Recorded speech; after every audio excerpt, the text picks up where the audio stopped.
Yeah, I spent the morning with your husband. I almost said, this must be my close day. Yeah.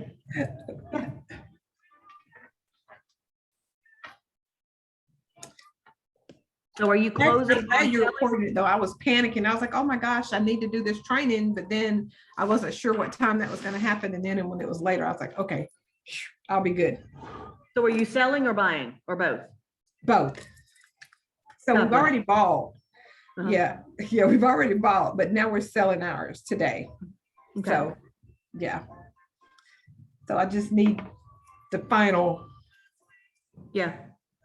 And then same area or same school district? Yeah, we're still, got to be here in Columbus. We just I'll be closer to work because I'm just moving right off River Road. Okay, cool. But yeah, I'll be closer to work. So which is a good thing. In Jackson, it doesn't matter because he's magnet. Oh, good. Yeah. Good. Where David? He's at Northside Biomed. No, not possible. Possible, my friend. 9th grader. Yeah. Oh my. I only have 3 years and it's never the same. No, you got 4 years after that, boo. You got him for 4. You one him for 4 after that. He'll only come home to visit. It won't ever be living, Yeah. He's that kid that I'm telling you, once he's gone. Yep. Right, let me get my stuff up. Okay. Real quick. I'm gonna close. How can I don't want emails to pop up while I'm on this. Think about that.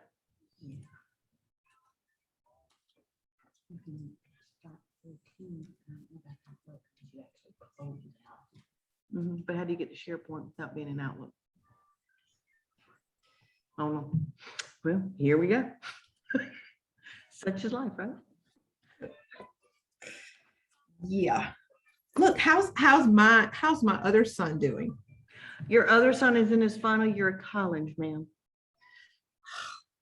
Yeah. Yep. He's working on his thesis. He's finishing up his research project for this semester. This is his final research project. He actually sounds like he knows what the hell he's doing, which is a little scary to me.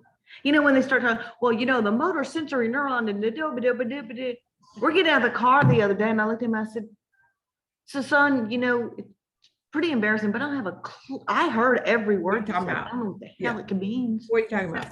Had no idea. Yeah.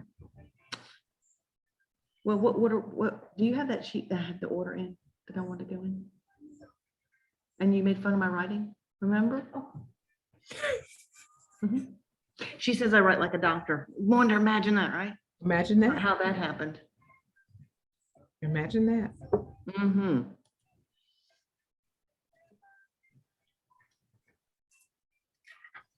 So where does he want to go to school? Georgia? Of course. That's on the list. Yeah, that's on the list. Georgia, Georgia Tech, or Georgia State, or Emory. Okay, yeah, go, yeah. I like Georgia Tech. Yeah. Really like Georgia Tech. And so he's especially for biomed. Yeah. He thinks he's, I told him I support him. Whatever you want to do is your life. Yep, absolutely. What you want to do, not what I want, is what you want. Right. I'm just allowing you to live in my house and use my phone and all of the resources right now. You have to get your own. That's exactly right. That's right. And you have to sustain your own. So I want you to be happy in doing it. Yes. That's right. That's correct. So to further demonstrate that, we made sure that, he understands there are consequences, how you taught your son. You can't just ask for things and they just appear. Really? Yeah. You don't have that tree that you shake in the back and it just shake it, Yeah. Absolutely. Yeah. It's amazing when they figure out, gosh, food's expensive. Really? Yeah. When they open that jacket you want, it's really expensive. Yeah. Yeah. Yeah, I was actually talking with my, Margelina's coming in now. I was just talking with my, my granddaughter the other day, and we went into, it's not the Posh Peach, it's the other one downtown. It's right across from the fountain. We were downtown last week watching the Miracle Riders come in, Mhm. and there's this little boutique there. And she's like, Nana, let's walk in there. I said, you know, Nana's not gonna buy anything, right? You know that. She goes, I know we can't afford it. I said, baby, it's not whether I can afford it or not. I'm not spending $52 on a shirt for a 12-year-old. I'm not. I said, I'm taking $52. I'm going to Goodwill and I'm getting 5 outfits. That's what I'm doing. Sorry.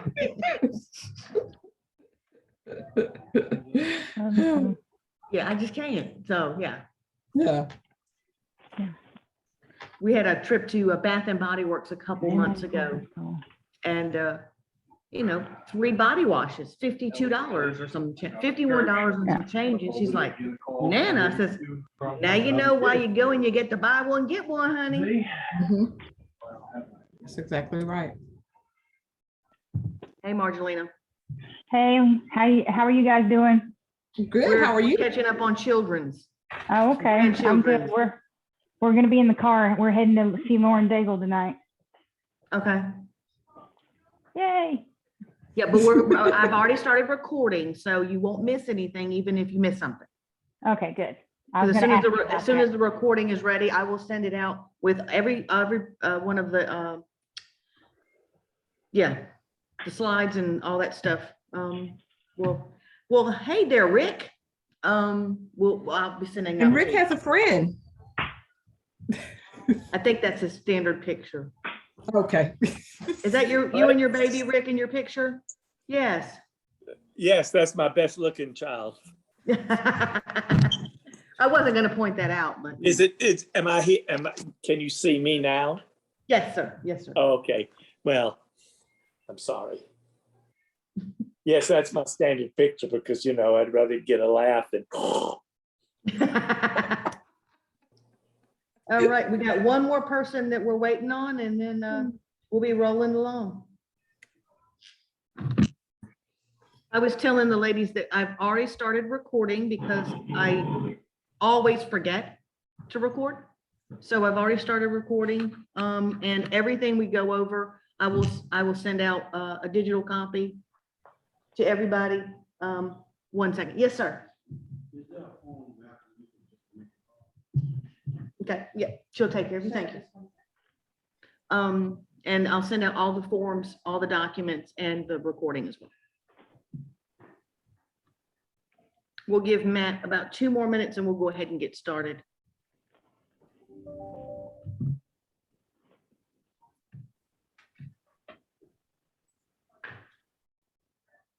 Who's on this now? Okay. Margelina, Melanie's, me. And Matthew Edwards. Okay. Who is going to be joining us. He's one of our former clients who is volunteering with us now. Oh, nice. Mm-hmm. And I know he was having to juggle picking up his son from school too. So we'll give about another minute and we'll go ahead and get started. Okay. Oh, there he is. I wasn't talking about you, Jeff, but okay, hey.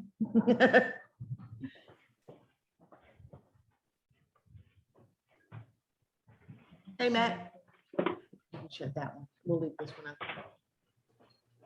Looks like Matt's connecting with audio.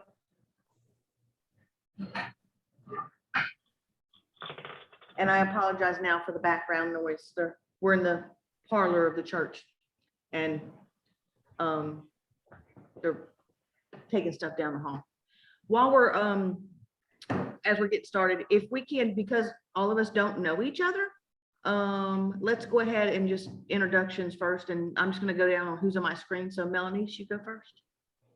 Hey, I'm Melanie's Close with Piedmont Columbus Regional. I manage our community outreach department as well as our visitation management system for our campus hub here in Columbus. Thanks, Melanie. Margelina. Margelina Remington. I'm a food sourcing manager at Feeding the Valley, but also was a past client of the House of Time and have been sober almost 12 years. Good for you. Thanks, Margelina. Rick, go ahead. Rick McKnight, founder and president of Fab Arts. And it looks like Matt lost connection. He's trying to come back in. So we'll give him a minute and then he can introduce himself and he'll get the recording of everyone else. There he is. Everybody see my screen? Matt, if you can hear us, please acknowledge and introduce yourself.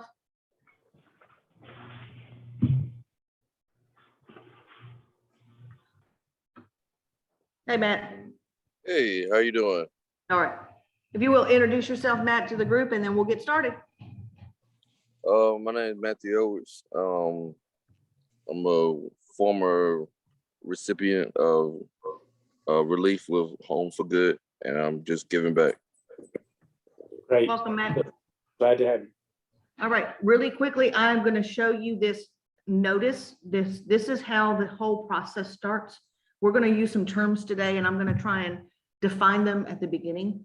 What we're entering is called a notice of funding opportunity. It's called a Nofo. It used to be called a Nofo. It used to be a notice of funding availability. Why they changed it, I don't know. But you'll hear that referred to a lot during this process.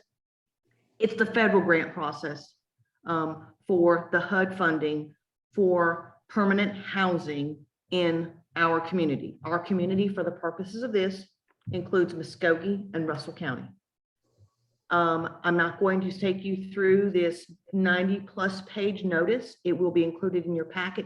Just wanted to tell you, this is how the whole thing starts.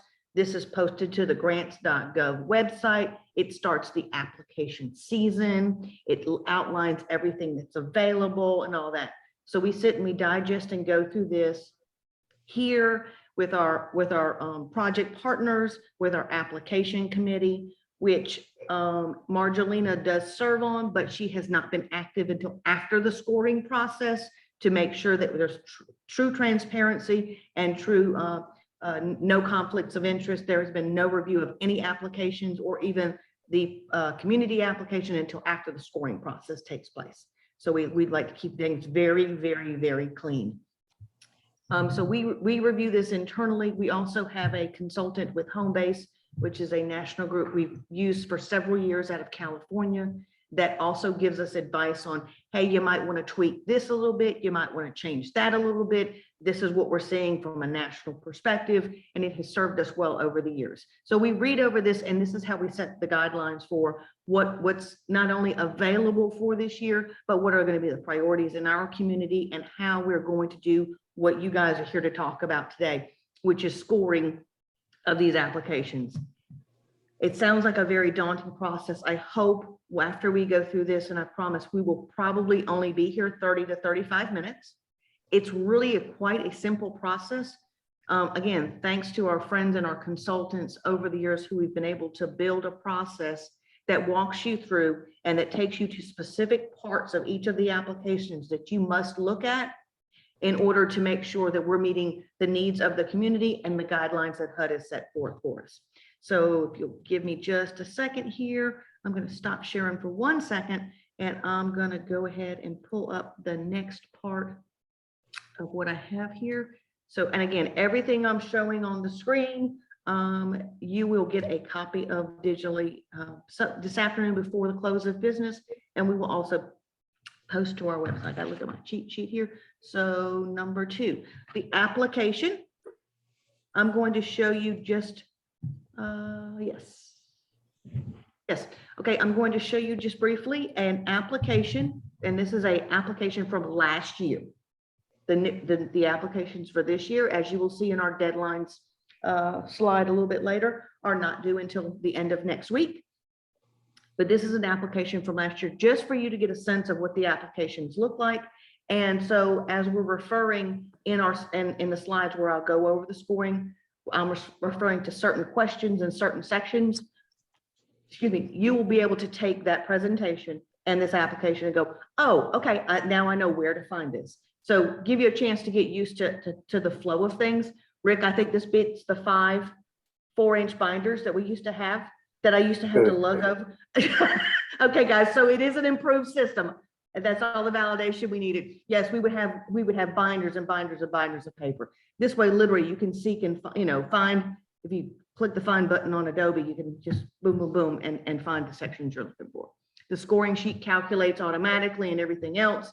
No more of this having to add it together and get the calculator out. Thanks to Denise putting the formulas in, everything is gonna run really smoothly. So let me pull that application up. Oh, I'm gonna hit the share button. I apologize.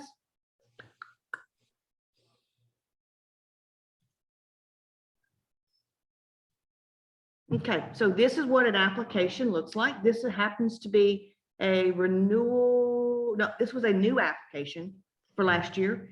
And this is the application starts right here. I'm sorry, this was a renewal application talking about when, and I said last year, you'll notice it says 2019. And I sort of misspoke. We did not have a competition last year. And I'll explain the competition word in a minute. Because last year, because we were in the midst of COVID, there was an auto renewal from HUD. So everything that had been funded in year 2019 was auto renewed in 2020. So our last competition was in 2019. And I keep saying the word competition because that is indeed what it is. Our community is one of 450 communities across the country who compete for a pot of money from the Department of Housing and Urban Development. We have what's called an annual renewal fund that is the estimated money that should come to our community based on size and need and all those other factors. If we compete against the other communities and score above the median score of all communities in the country, we are likely to get all of our funding. If we go below that, we're likely to get a cut to our funding. And that's just the way it is. So that's us community-wide. But what we're talking about today is the competition at the local level. These are the partners within our community who are applying for renewals of their applications or new applications, competing for the money that has been allotted for their program or a new program that they're proposing based on their past performance. So we're looking at agencies, and there's you know, Rick here listening and Denise here in the office with me. We have been through this so many years that we have seen programs go away because of scoring. That's not such a bad thing, folks. If you're not performing, we're going to get someone to take the place to make sure we're performing to meet the needs of clients. It's just that simple.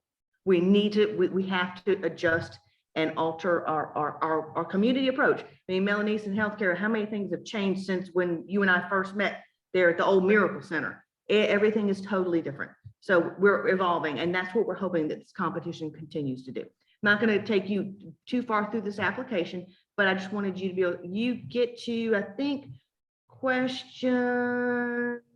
Okay, you're not even into the meat of the application until you start getting, 1G, nope,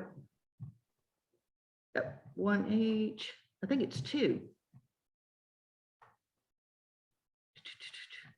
So this is all that legal mumbo jumbo stuff. You guys don't have to worry about looking at really any of that because that's our job as a COC. And so, yeah, subrecipients 2A. Wow, it's further down. Okay, so 3B. 3B is where your application actually starts. Now I said that in the scoring, I think there is one question on the scoring sheet that we'll look at in just a few minutes. That is 1D, and it's when the project expects to start. So that's the only thing I think before 3B that you will have to look at. If you want to sit and read through the entire 64-page application, please be my guest. If not, I would really, really encourage everybody to read through the program descriptions, the target populations, and those kinds of things.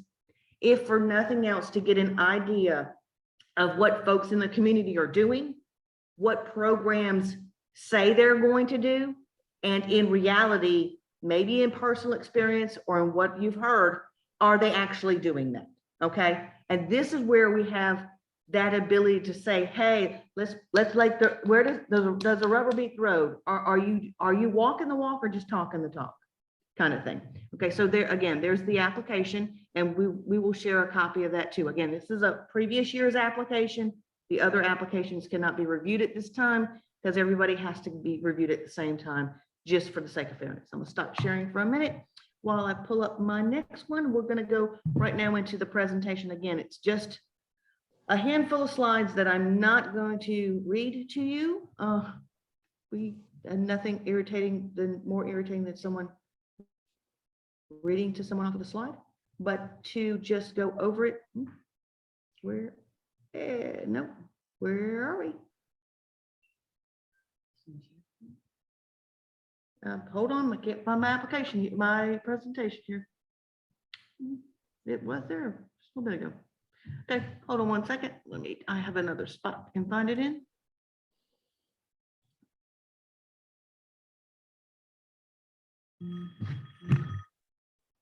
Okay. All right, hold on one second there, folks. Let me see here.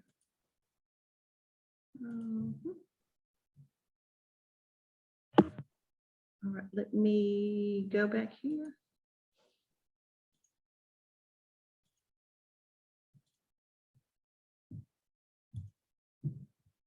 All right, everybody see my PowerPoint here? Somebody not? Cool. All right. Here. Okay, the scoring sheet, like I said, are in Excel. They will automatically tally for you. Again, I will go over when the scoring sheet, what the scoring sheet actually looks like. And we will, those will be what we use to rank, which is called rank and review the projects in our local community. And again, they'll be identified by the agency name. Okay, as I was saying, there's several things in the application that you're going to have to specifically look at. The first one being question 3B, and this slide presentation, and you will, as you will see in just a few minutes, is in the exact same order of your scoring sheet. So if you have any questions or anything else, looking at them side by side is always very helpful. Actually, when I look at these things, I have one and I'm checking it off just to make sure. But 3B, which we just looked at, was the project description, and that'll talk to you about the project.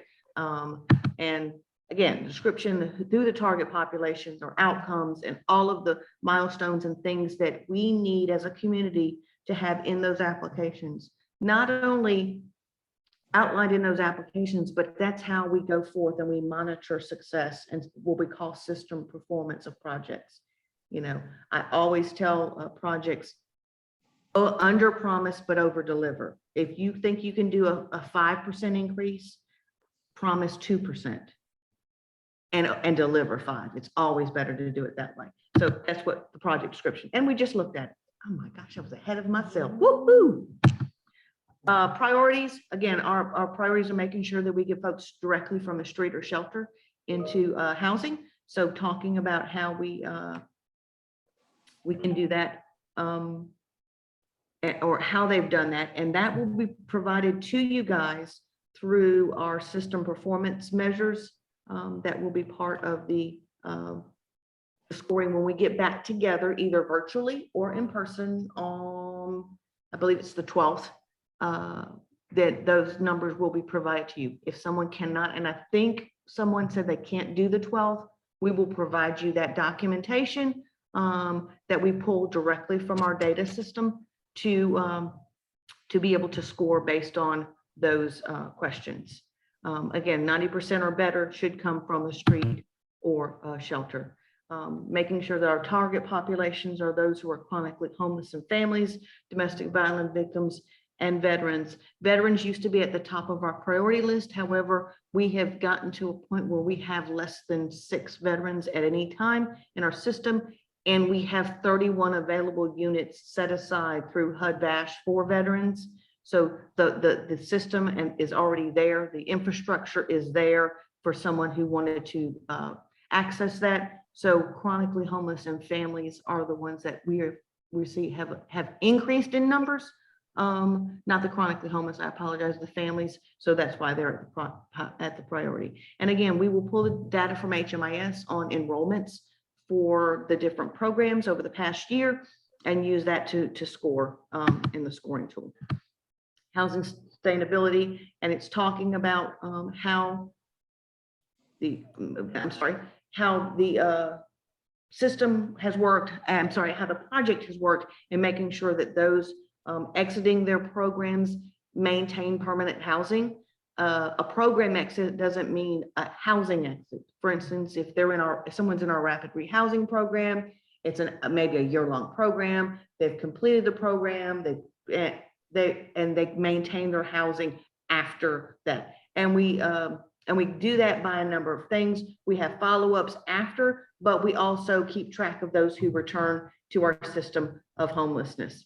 Housing First talks about an approach that makes sure that we are not putting up barriers to folks accessing housing. We're not making sure or insisting that folks be sober, or that folks present as a particular gender, or that a family presents in a certain way. We are not putting up barriers to access. And again, this is question 3C on the application. Come on. Yes, and I'm sorry, go ahead. Okay, I was going to say, and this is really important, this last line on here. If the programs have to submit with their packets and all of the documents we're going to email you, there will be or they should be an intake packet for each project.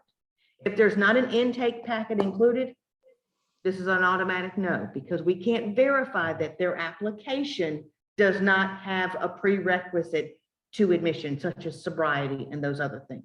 This came out in our community before the Housing First started being emphasized and in our application, because we started putting this in our scoring because one of our projects was requiring something on their application or their enrollment form for the clients, but putting their application to HUD, they were putting something else. So we've actually asked that the application be included going forward. Coordinated entry, of course, is our access point for all services and housing needs. So making sure that everybody who is enrolled in these programs, as is required by HUD, was first accessed coordinated entry. And again, we will pull that data and supply that to you. As you can see, there's a lot of this data that we're going to be supplying the day after you've had a chance to review all of these applications. So a lot of this, and again, these are data-driven decisions at our local community, and this is what we've been trying to get to for years. There's only 3 or 4 things that are like, oh yeah, did they tell the story really well or whatever.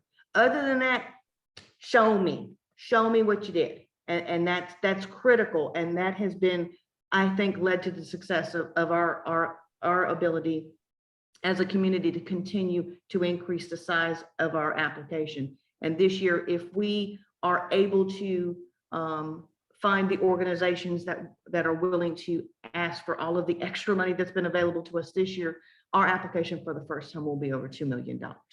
So occupancy and those served, it's saying based on your application from last year, or I'm sorry, not last year, the year before, did you hit your targets? Remember I said under promise, overachieve kind of thing. So if you said you're going to service 25 families, did you indeed do that? Did you serve 30 or 40 or whatever? So those things we will pull from our HMIS. Talking about budgets and those kinds of things, you will need to make sure that the budgets are completed in the application. I say that, and then I think usually the application will not save without it being completed, but we have seen it. So it's possible, I don't know how, but they have to be complete because we're asking for specific dollar amounts, and there has to be specific match amounts. And this is just an example of someone else's application of their budget for a new project. And that was the budget for a renewal project. So talking, sorry, I flipped one too many. Yeah, so renewal project, and so talking about what the budget looks like and making sure that those numbers all make sense. And then talking about financials further, if the organization gets over 100,000 in charitable donations, did they have an independent audit no earlier than June of last year? Do they have they submitted their 990?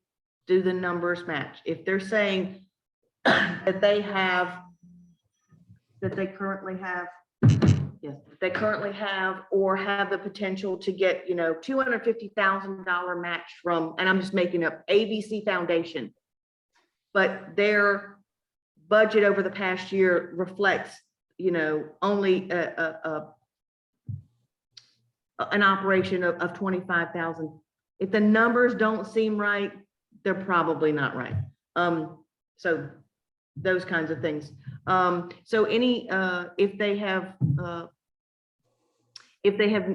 met all of these guidelines, it's a 0. If not, then there would be negative points. And all of that is explained on the spreadsheet we'll look at in a minute.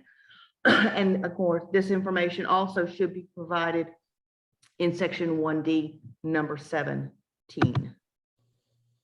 Okay, that was the ready to proceed. I'm sorry, I thought that was right. So 1D was when the project's going to start that I talked about earlier.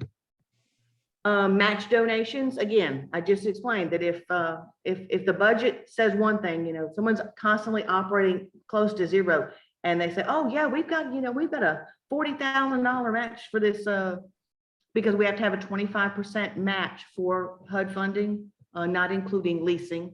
And they have not had that liquid income over the past year, probably not going to have it.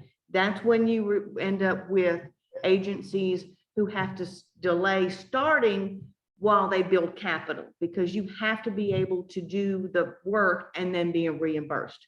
This all is a reimbursable. So you need that. That's why you have to have that match. The goal is to have a quarter in the hole. You have a quarter of funding in the hole, so that when you start doing that work, you can continue to do it until you get your money back from HUD.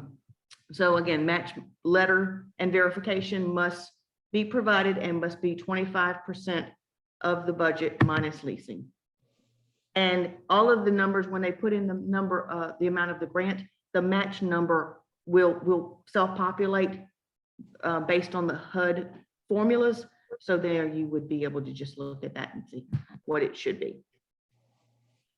And it can be in kind and all that, but of course you have to have verification of that. Income growth and returns to homelessness. Again, things we pull from our data system, again, because this is a data-driven application more than ever. And this is performance of agencies. Are we helping people to have that economic upward mobility and stay in their housing, retain their permanent housing, rather than returning to homelessness time and time and time again?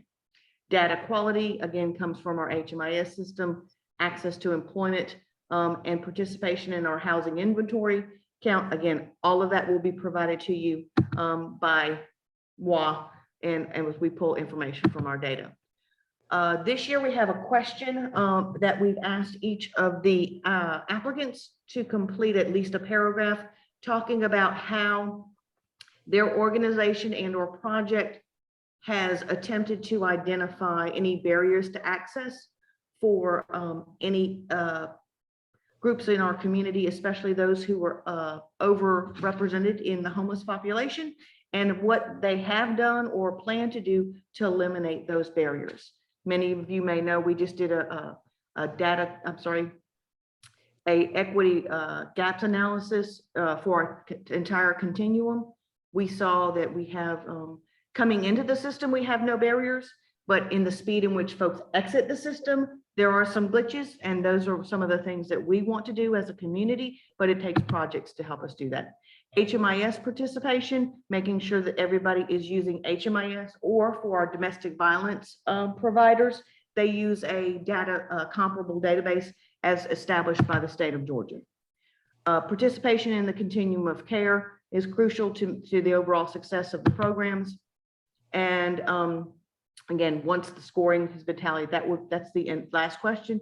Then we'll go to this is what the summary page of the scoring sheet looks like. And again, this is taken from a previous year. And you can see that based on the score, the percentages of where someone would be. And the higher the percentage, obviously, the higher they would be in our application, what we call our tiering, because those are at the bottom of the scoring or the bottom of the tier are more likely to lose money should we lose money as a community. Okay, 1 second, I'm gonna stop sharing for just a second. And I'm gonna pull up the scoring sheet for us to look at really quickly. And come on now. Where did you go? Any questions? Well, this is a happening kind of group here. Buddy. It could be worse. It could be like it was the first year. Asleep doesn't even begin to do it. But you know, even though this honestly, Pat, is boring, it's important because it shows here's what has to happen. And if you don't want to happen to do that, then you're not going to get any money. So it's the carrot and stick. And we've seen several organizations, you know, if housing first is not your goal, then this funding pot is not for you. Absolutely. And I'll show you this really quick. This is the summary sheet. And this is raw data. And I went in and played this morning and put some numbers in here for Open Door, just for everyone to be able to see how this works. You would get, and you will get these. I will email each of you these. Each one of you will be will be score 1, 2, 3, or 4, and everybody else will be blacked out on your score sheet. But as you put in the numbers, the scores will change. And I'm just going to play here, just so we can see how it happens in real time. Because on the final day when we do our scoring, and I say the final day, when we do our preliminary scoring after we've gone over the data together, we will publish these numbers and the scoring and the tiering, meaning the ranking of the projects. Hopefully there won't be an appeal, but if there's an appeal, then we'll deal with that, and that will be presented to the executive board for reevaluation. But I say all that to say, on the day we're in there, before you leave the room virtually or in real time, you will see exactly where everybody is. Okay. Well, it helped me a lot, Pat, when we do it together. Because Yes. especially if somebody's going to kick up some dust if they didn't get funded or didn't get funded at what they thought, then for us to be together is pretty important and doesn't leave you hanging out there. Yes, and I appreciate that. But as you can see, so this calculated real time. So as we're doing the scoring, before we leave that day, we will know who's at the top of the heap and who's at the bottom of the heap.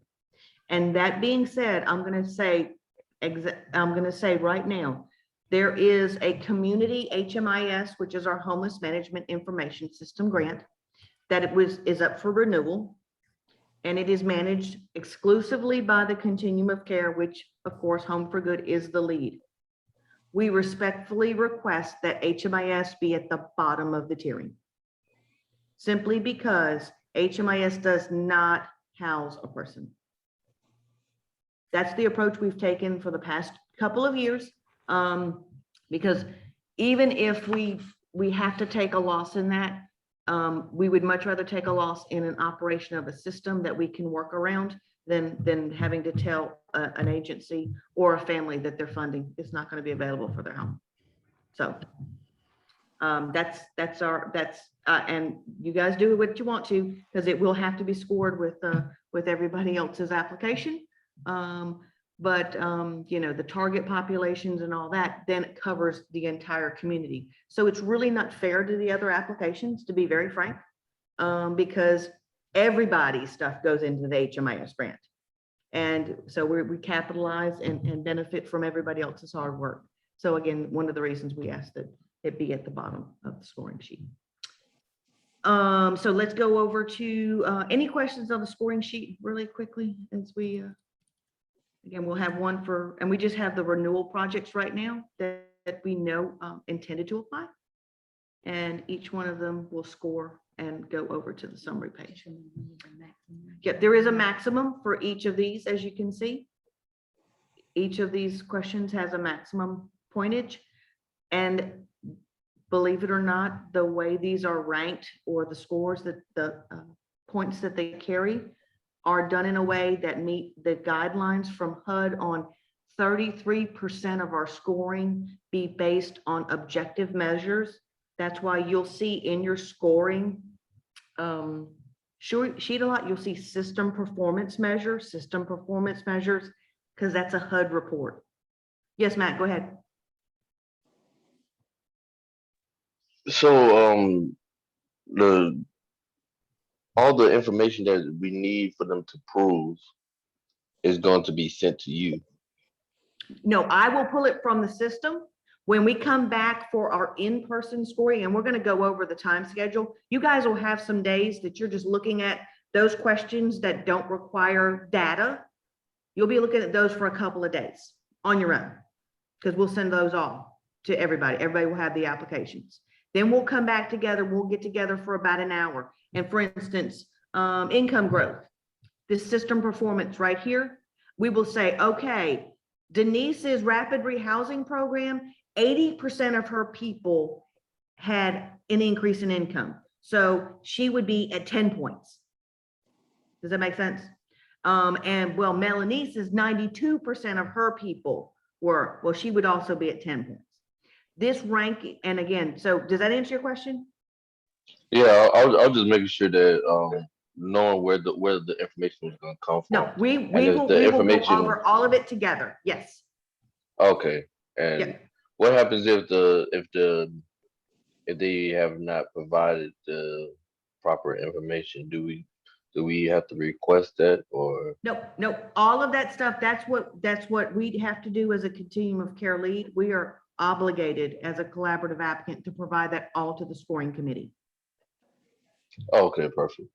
Yep. But as I was saying, the 33% of our scoring has to be based on objective measures. And so system performance is in here a lot, because that is the #1 full report that HUD looks at for objective measures. So we're using their language to answer their questions, kind of thing. So it's not that I was just being redundant. The more times you put that in there, the more they go, okay, they're paying attention, kind of thing. So it's worked in the past, so we'll continue to keep plugging along at things that have been successful. So really quickly, I'll go over the schedule, and I'm sure I shared this with everybody already, but just one more time. Hey, Marjolina, glad you're back. Miss traveling to the concert. All right, here we are. We're looking at the timeline here for this year's application. Thanks, Denise, who keeps me in line. I'm not sharing. I'm trying. Everybody needs a Denise in their life. So here we are today, and we're doing our training for this project, for our local scoring. Our applications are due by next Friday at noon. Everybody's application has to be in. I will then compile them all together in a zip file. Then I will send them all over to each of you for you to take the weekend and the holiday Monday to then go over, look at, compile or put your scores in your relative or your respective score sheets. When you get the zip file, of course, you just double click it and it will unzip and open up all of the different folders in there.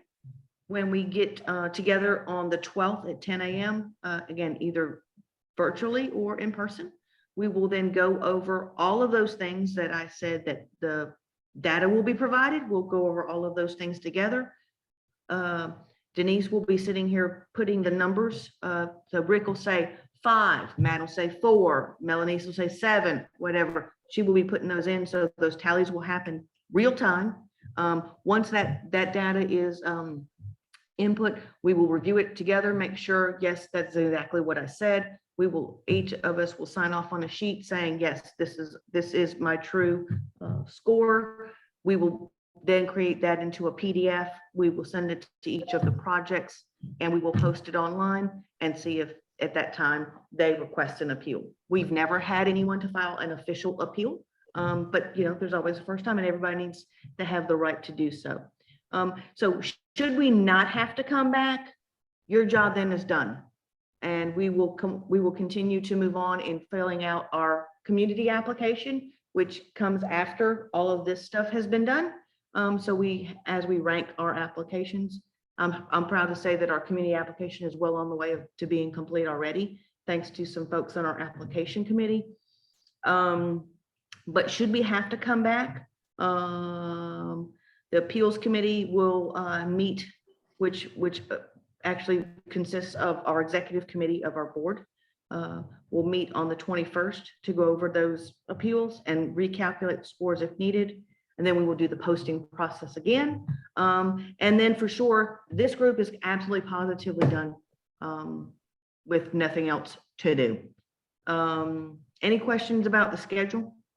And again, if at any time you cannot be there, even if it's at our next meeting, because I think somebody's having a problem with the 12th, we can send you that information, the scoring for the individual projects. We'll have to work out the logistics on how we get that back in time to meet the schedule of the posting, because we have some really strict guidelines on posting things in a public on our website and all, and notifying the projects. Any questions on that? Okay.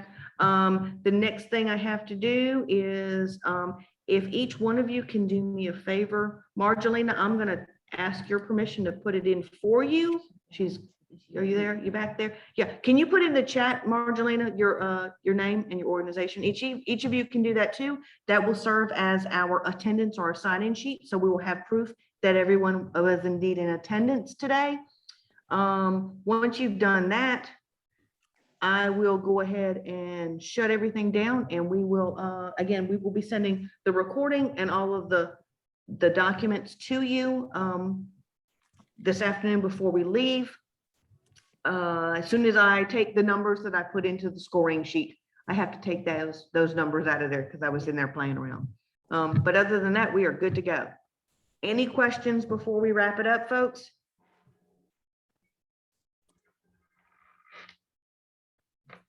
All right, I'm out. You guys, thank you so much. We will talk soon. Melanie's, good luck with the rest of your day. Matt, welcome. Glad to see you, and hopefully we'll get to work together some more. Rick, keep it real and give Ms. Marquette a hug for me, and Marjolina, enjoy your concert. All right, thank you. See you Have a guys. good day. Bye. Bye. Bye.